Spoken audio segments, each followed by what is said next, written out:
Hello mga labs ko, panibagong video na naman tayo, ikay ng manok. For today's video ay masasaksihan natin yung mga ginagawa ng mga teachers bukod sa pagtuturo.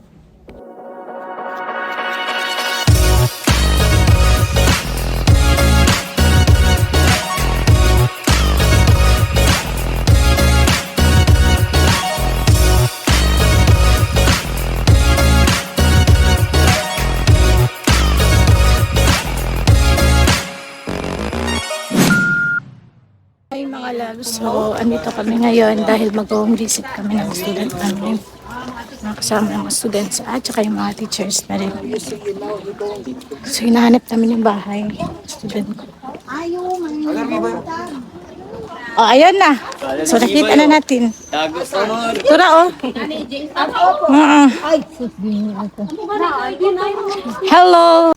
Lingkuran na sila din ha. Din tawagay mong mama. Sarap mo dito mama. Kanang labang pa yung mama.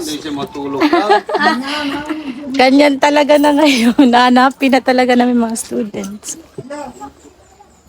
So, andito na kami sa bahay nila. Ito yung una namin napuntahan na students.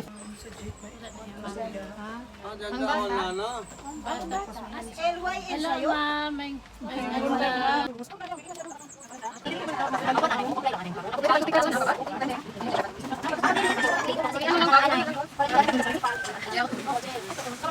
So, mga labsi ko.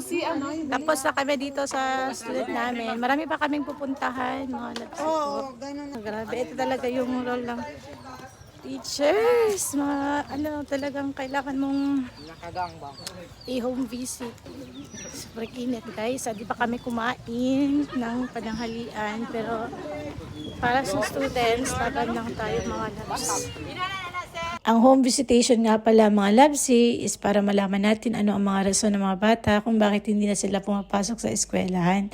At pagkatapos nga ng masinsinang pag-uusap, ay nahikayat naman natin ang estudyante na bumalik muli sa paaralan. Dapat pala nag-jacket ako mga labs. Init-init mga labs. Pero sila, very nice. Laban na mga teacher. Ay, tara.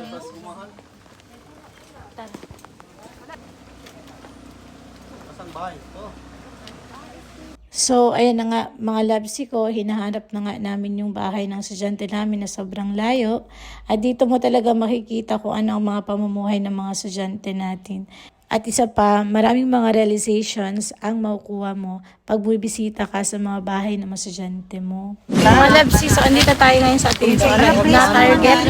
Ayan. You can go down. Ang gaganda ng tanawin mga labsi. From there, you can go down. Anyway, hinintay pa natin yung aking students. At ito na nga ay talagang kinausap namin at hinikaya talaga namin na pumasok muli ang estudyante dahil napakahalaga ng edukasyon. So mga labsi, tapos na kami at 12 na. Nahilo na guys. So mga labsi, papunta na naman kami sa pangatlo naming target siya. Sa pangatlo naming student. Ayan guys. Dito na tayo guys. Pangatlo ka na natin target. Kami na daw. Ha? Na. Okay, wala na guys. Wala na siya. Ni Aduskwela ka nung lang.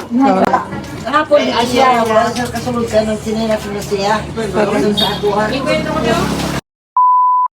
Basta naman ulit mga labs. Kasama ko nga pala si Sir Norman. Ayan. Yung TLE teacher namin sa grade 10. So mga labs, andito na kami sa school and we are done na. Yung iba, next bukas na naman ulit. Thank you, sir. So, yun na mga loves. Thank you for watching mga loves. Yan ang po update natin today dito sa school. Shoutout sa lahat ng mga nag-follow sa akin at nagsusupport sa akin. Maraming salamat po sa inyong lahat. God bless!